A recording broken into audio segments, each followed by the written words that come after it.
Plenário aprova medida provisória que traz novas regras para o setor de mineração. Ministro da Fazenda comparece a 3 comissões da Câmara para falar sobre a economia do país. E esta edição destaca também: na Semana da Consciência Negra é lançado na Câmara o relatório de uma comissão da verdade sobre a escravidão e os quilombos na região do Distrito Federal. Deputados e especialistas se reúnem em comissão geral para debater a crise no ensino e pedem a revogação do teto dos gastos públicos.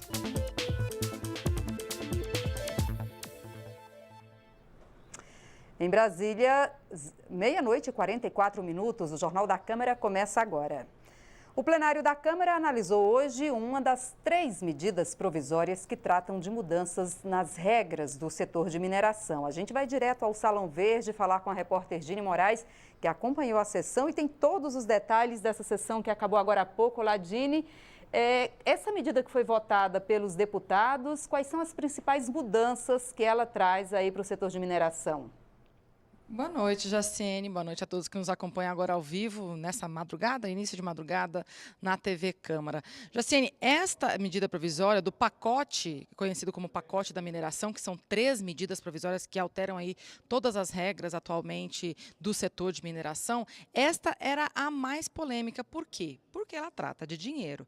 Então, ela muda a contribuição feita sobre as mineradoras, para compensar, né, aquela atividade, os danos que a atividade de mineração traz para os municípios que são afetados. Essa taxa a gente chama de royalties da mineração, mas ela tem um outro nome, ela se chama CEFEM, né? Ela é muito falada pelos deputados aí como CEFEM, mas é comumente chamada como royalties da mineração. Atualmente arrecada cerca de 1,7 bilhão de reais e a divisão atual não inclui os municípios que são afetados, mas não produzem o minério em si, não tem a jazida. E essa medida provisória aprovada hoje inclui esses municípios na divisão desse bolo todo aí e também altera as alíquotas que são cobradas de acordo com o minério que é extraído.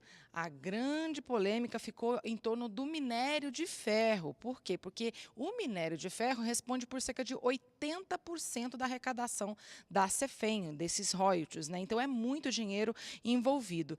Acabou ganhando quem defendia diminuir um pouco frente ao texto que chegou aqui no plenário. O texto que chegou aqui defendia duplicar o que é cobrado hoje. Hoje são 2% e o texto que chegou aqui passava para 4%. No entanto, aí o acordo fez com que ficasse em 13,5% sobre a extração de ferro, mas é 3,5% em cima da arrecadação bruta da mineradora. Isso, na verdade, vai significar uma arrecadação de cerca de 400 milhões de reais a menos por ano. No entanto, os municípios consideraram isso um avanço, até porque, como eu disse, vai abranger também os municípios que são afetados. Mas, Jaciene, olha só, essas medidas provisórias que tratam da mineração, elas têm um prazo apertado, elas vencem na terça-feira da semana que vem, então elas precisam ser aprovadas aqui no plenário da Câmara e no plenário do Senado. Então, a aprovação desta, que trata desse ponto nevrálgico aí do dinheiro, foi considerado um avanço pela maioria dos deputados aqui. Mas, além dela, tem uma outra medida que foi aprovada e foi no começo dos debates dessa tarde. Vamos ver? Com 10 medidas provisórias à espera de votação, o plenário iniciou a semana aprovando a que cria um fundo de 180 milhões de reais com recursos do PAC, o Programa de Aceleração do Crescimento.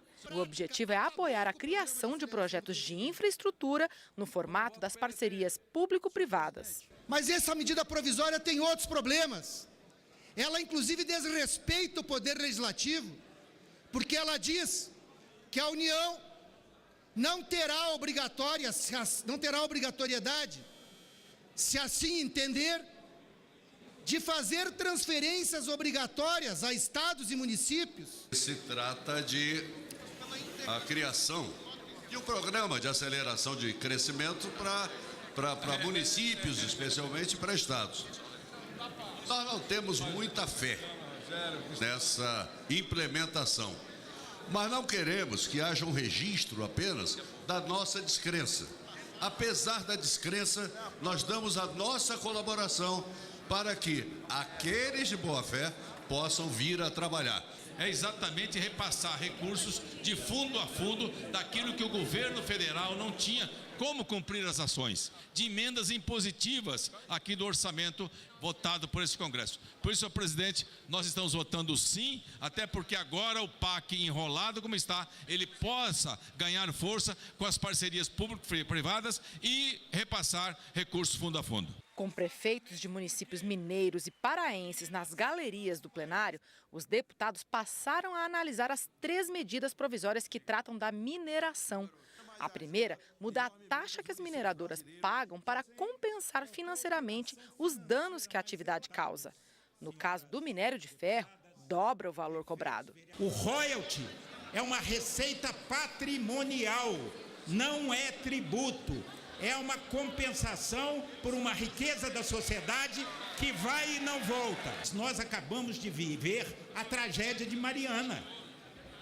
E isso deve nos colocar de olhos abertos para tomar precauções no rigor do licenciamento ambiental, da regulação e da fiscalização.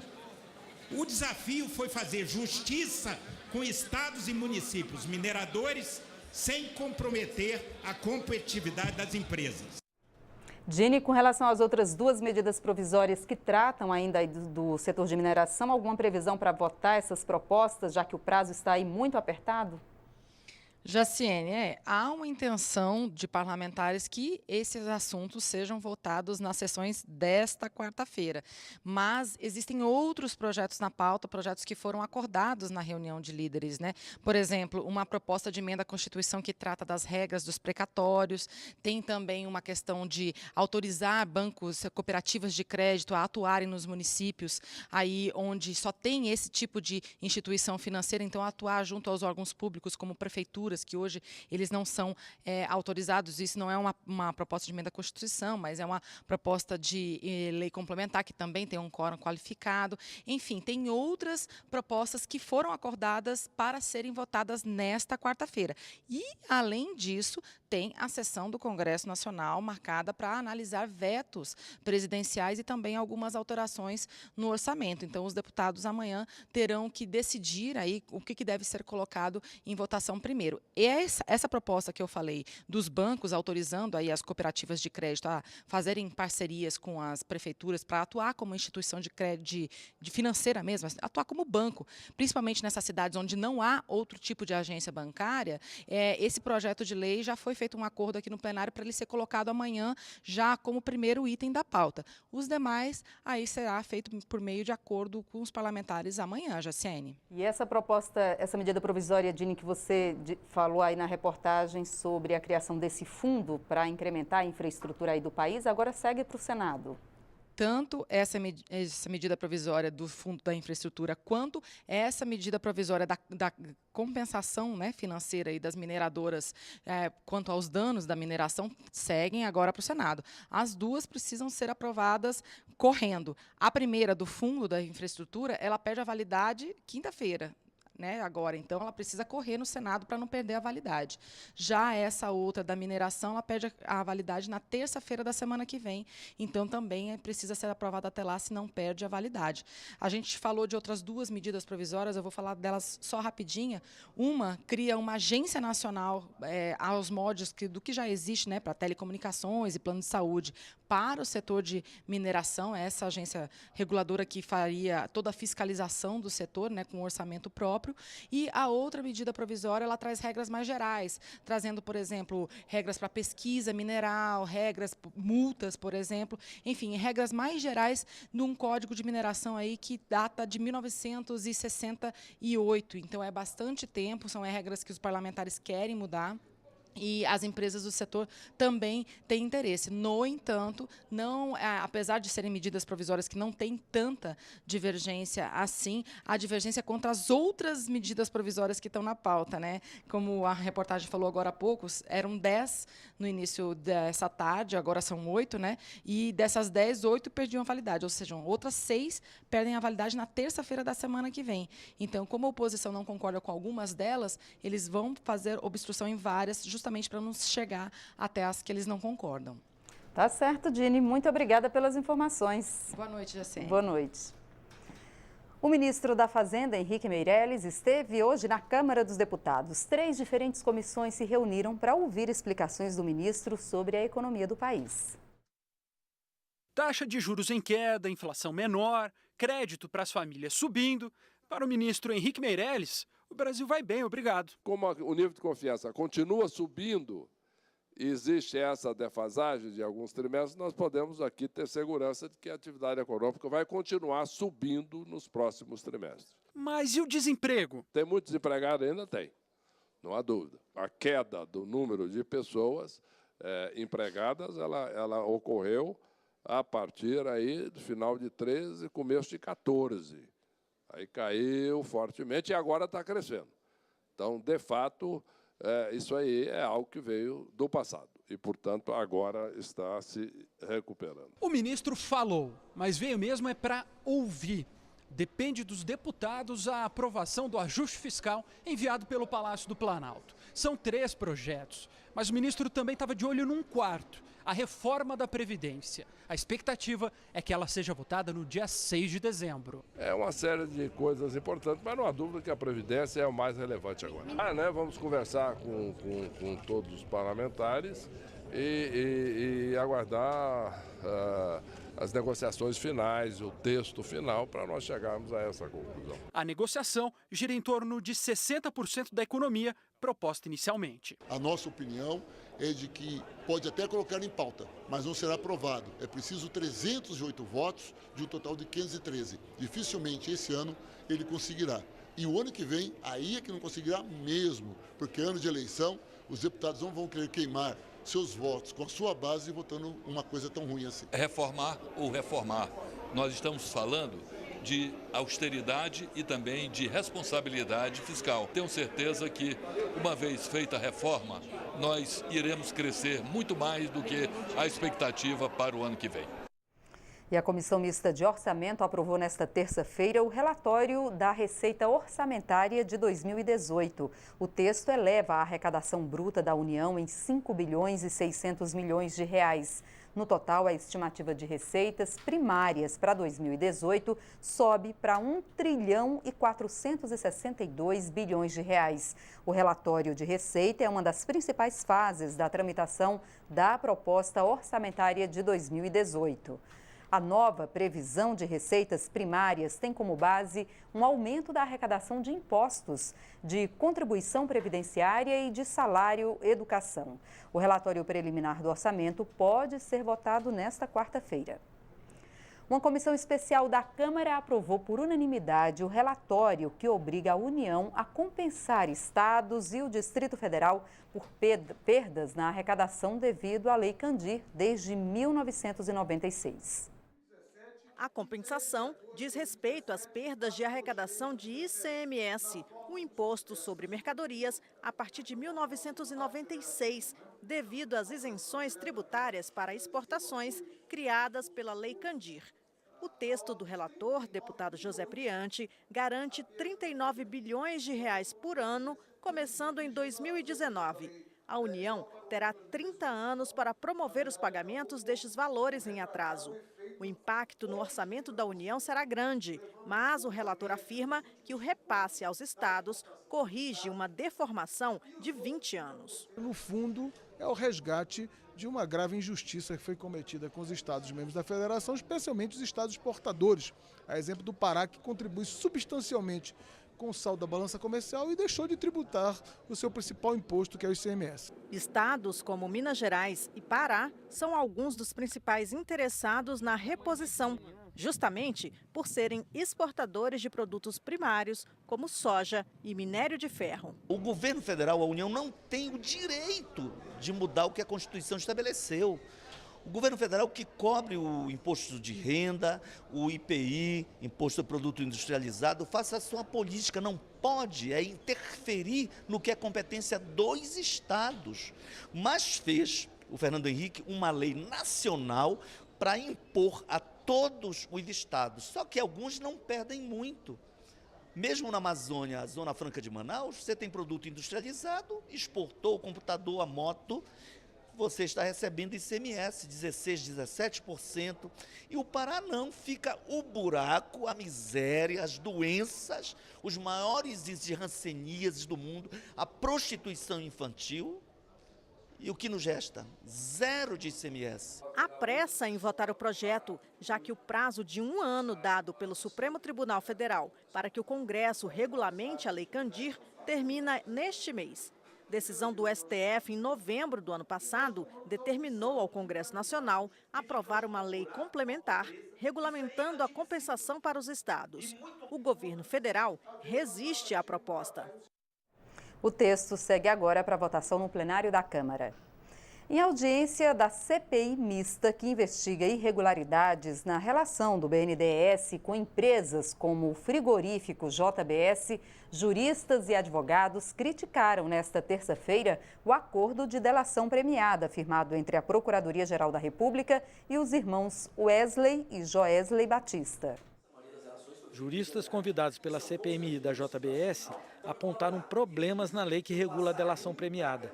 Para eles, lacunas na legislação têm permitido excessos que distorceram a aplicação daquele instituto por parte do Ministério Público e do próprio Judiciário. Quais os mecanismos de pressão, que tipo de conversa o Ministério Público usa, né, para convencer alguém a delatar?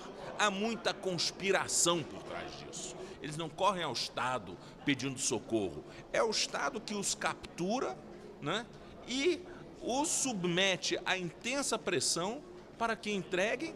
Do contrário, eles perdem seu modus vivendi. Além de condenar a imunidade concedida aos donos da JBS, os convidados criticaram o poder dado ao Ministério Público de pré-estabelecer as penas nos acordos de delação, atribuição que seria exclusiva do Poder Judiciário. Na audiência, foram apresentadas sugestões para o Congresso aperfeiçoar a legislação que poderão ser incorporadas no relatório final da CPMI. É importante nós regulamentarmos o procedimento. Hoje em dia, eu não sei, qualquer um não sabe, o exercício de um poder, no caso o Ministério Público da Polícia Federal, precisa de um protocolo, um mecanismo de accountability, transparência. Afinal de contas, ele está negociando com alguma coisa que é nossa, da coletividade. Nós não podemos aceitar que o Ministério Público continue negociando sem formalizar. Levar ao plenário da comissão e posteriormente levar ao plenário das duas casas uma melhora nesse instituto da delação. Os questionamentos sobre a conduta do Ministério Público no episódio do acordo de delação premiada dos donos da JBS geraram um debate sobre os rumos da CPMI. Tem-se percebido já há várias reuniões que o que se está pretendendo, alguns estão pretendendo, é o julgamento do Janot, é o julgamento da Polícia Federal, é a crítica ao Ministério Público. Isso está havendo um desvio de foco.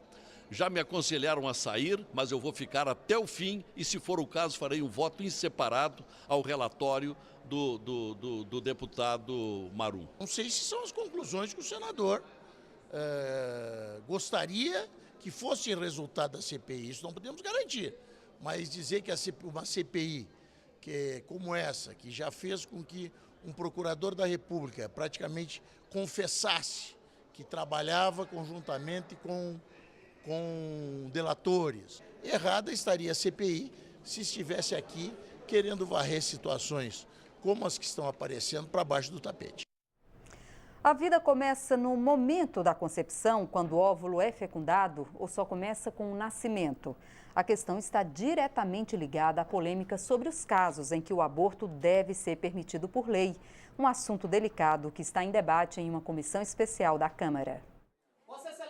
Militantes contra e a favor do aborto estiveram na reunião da comissão especial criada para discutir o aumento da licença maternidade para mulheres com bebês prematuros. E isso porque a comissão aprovou o relatório que inclui na proposta o conceito de que a vida começa na concepção e não no nascimento. O clima ficou tenso antes mesmo do início da reunião. Erika, vamos tratar as coisas com honestidade. Eu estou com honestidade, quem não trata com honestidade são vocês. Não, aí é uma que utilizam uma PEC e transformam em PEC de Troia. Não é. Não é. Isso é mentira. Isso é mentira. O que é mentira? Só o que você está dizendo. As mulheres são Não, estou falando com vocês, estou falando com a deputada.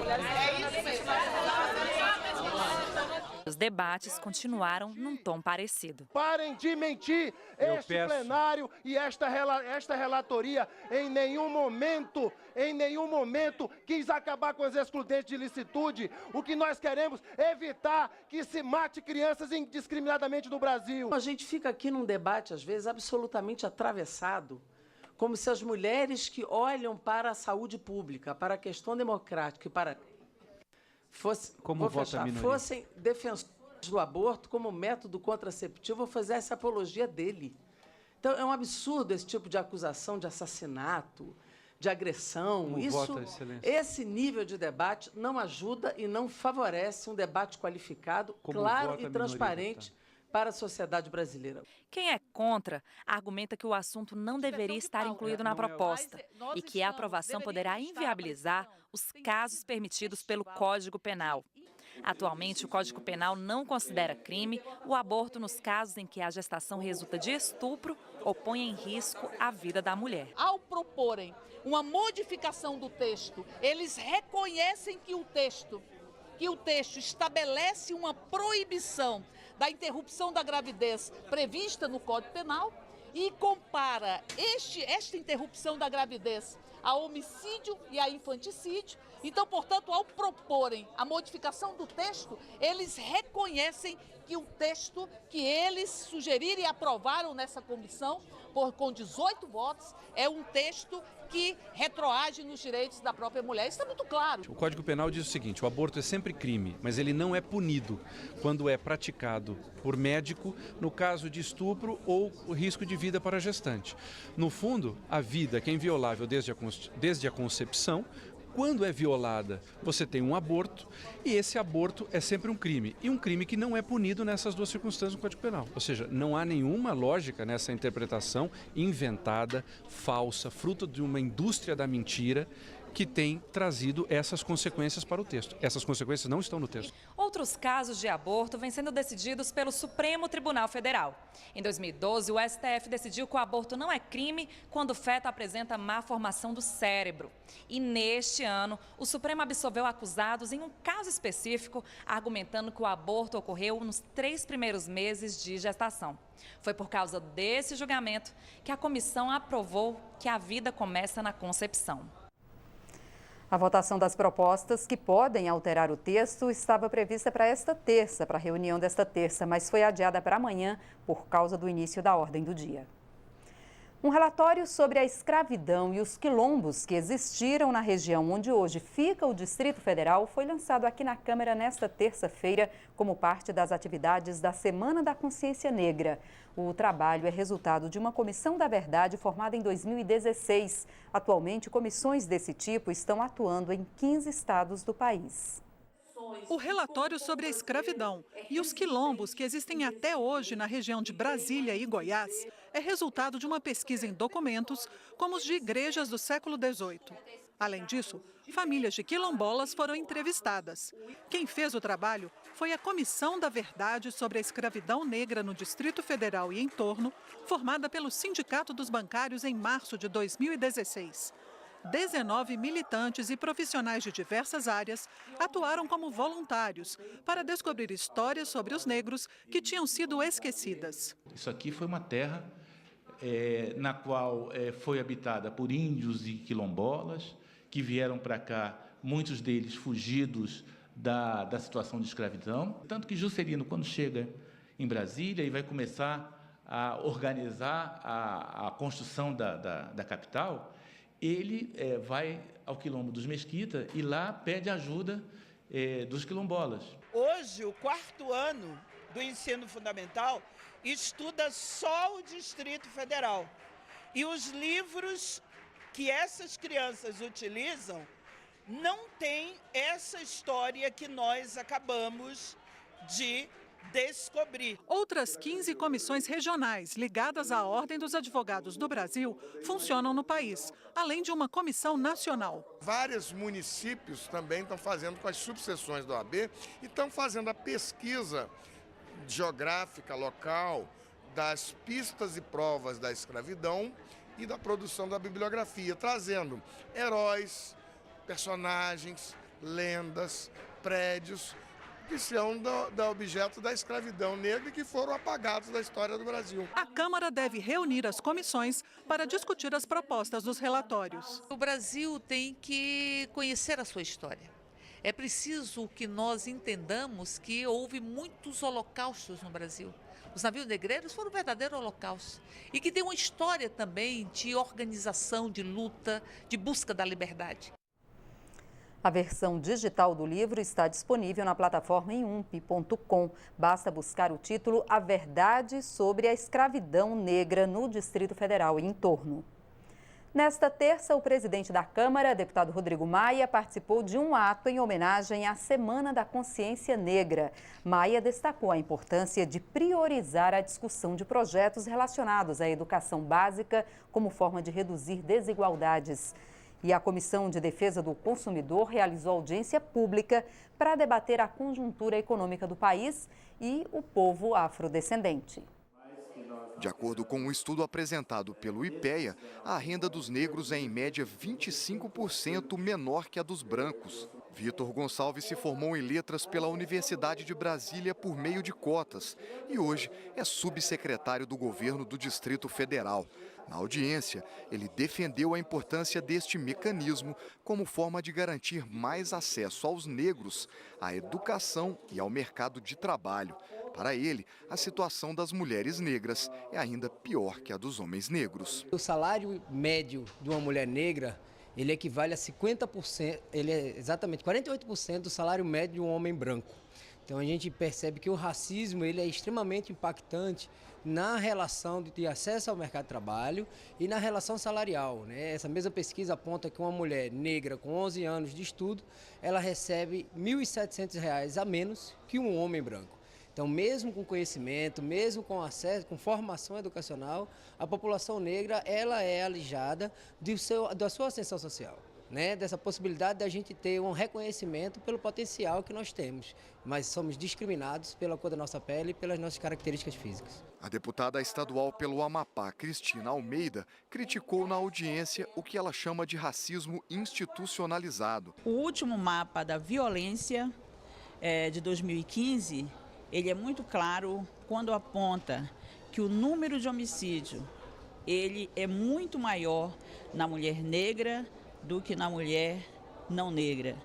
Então, isso requer um tratamento, uma formação à instituição, ao aparelhamento público, porque é o racismo institucional que está presente. Existe uma estrutura que está contaminada pelo racismo e não vem se preparando, né, dentro dessas estruturas para a gente desconstruir isso e avançar, né, nessa redução. Mais tarde foi feito na Câmara um ato político em homenagem à Semana da Consciência Negra. O deputado Damião Feliciano lembrou da importância da luta pela redução da desigualdade social entre brancos e negros. Nós precisamos resolver esse problema, nós precisamos, através do parlamento brasileiro, que essa é a casa e o fórum adequado para que se possa fazer exatamente essa propulsão de interesse em relação à igualdade racial, e nós estamos aqui exatamente fazendo isso. O presidente da Câmara, deputado Rodrigo Maia, que esteve presente no ato, defendeu o fortalecimento da educação como forma de diminuir desigualdades. Os números ainda nos mostram que estamos muito distantes do ideal, daquilo que os brasileiros merecem, né, que a população negra merece. Nós vamos avançar na PEC do Fundeb.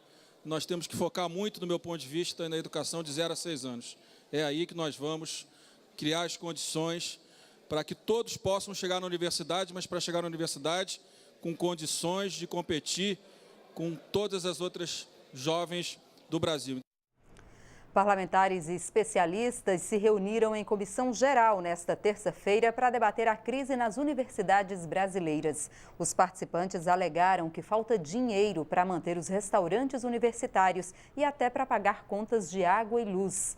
Parlamentares e representantes das instituições de ensino pediram a revogação da Emenda 95, que limita os gastos públicos por 20 anos, aprovada no fim do ano passado e que reduziu investimentos em ciência, tecnologia e educação. As universidades federais brasileiras pedem socorro. tudo que a gente acha no orçamento para o ano que vem, comparado com 2017, são reduções de 39%, 40% para o Instituto de Pesquisa Brasileiro. São reduções dramáticas na infraestrutura da universidade, porque essas agências de fomento, o CNPq sendo reduzido, a FINEP sendo reduzido, impacta diretamente o trabalho das universidades. Essa redução na área da ciência e tecnologia é absolutamente inexplicável se se pensa no futuro da nação. Os convidados da Comissão Geral fizeram um alerta. A situação é drástica. A bomba atômica não atinge só no momento do impacto, né? Ela continua a atingir por anos a fio. Hiroshima foi apenas a primeira das bombas atômicas, teve também Nagasaki, né? 2017 foi Hiroshima. 2018, se vingar, o projeto de lei orçamentária que está aí vai ser Nagasaki. Vai ser o extermínio do que já está bastante prejudicado. A senadora Fátima Bezerra resumiu. O que nós precisamos é de fortalecer o orçamento das nossas universidades, é de respeito às nossas universidades e aos nossos institutos, pela revogação da emenda 95, todos e todas à luta. A emenda constitucional 95 tem que ser revogada porque ela vai acabar com o ensino público, com a ciência e a tecnologia em nosso país. A emenda 95 entrou em vigor em dezembro de 2016 e limitou os gastos públicos por 20 anos. Já agora, em 2017, as universidades públicas tiveram que demitir funcionários terceirizados, paralisar obras que estavam em andamento, além da dificuldade de manutenção de serviços básicos, como o pagamento das contas de água, luz e telefone. Pelos números do Ministério da Educação, houve uma redução de 15% das verbas para manutenção e funcionamento dos prédios e de 40% dos recursos para as obras em geral. Nós temos que nos unir de forma absolutamente suprapartidária em defesa das nossas universidades e de um orçamento mais justo. Os cortes e os contingenciamentos nas universidades, essas ações nos colocam um grande medo em relação ao futuro. A Câmara promoveu nesta terça-feira a palestra recital Manuel Bandeira e a Vida que Podia Ter Sido. O evento fez parte das comemorações do mês do servidor. A palestra recital, que retratou o escritor pernambucano Manuel Bandeira, foi feita pelo professor Luiz César Lima Costa, servidor aposentado da Câmara dos Deputados. A obra do poeta desperta reflexões sobre a vida, o valor do trabalho e as relações humanas. Com formato musical e lírico, a palestra fez parte das comemorações do mês do servidor. Manuel Bandeira nasceu em 1886 e morreu em 1968. Foi um poeta, crítico literário e de arte, professor de literatura e tradutor. Seu poema Os Sapos foi o abre-alas da Semana de Arte Moderna de 1922. Com escritores como João Cabral de Melo Neto, Gilberto Freire e Clarice Lispector, representa o melhor da produção literária do estado de Pernambuco.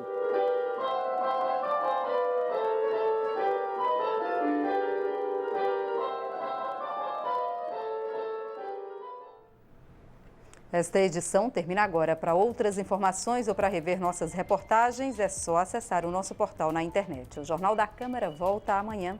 Até lá. Tchau.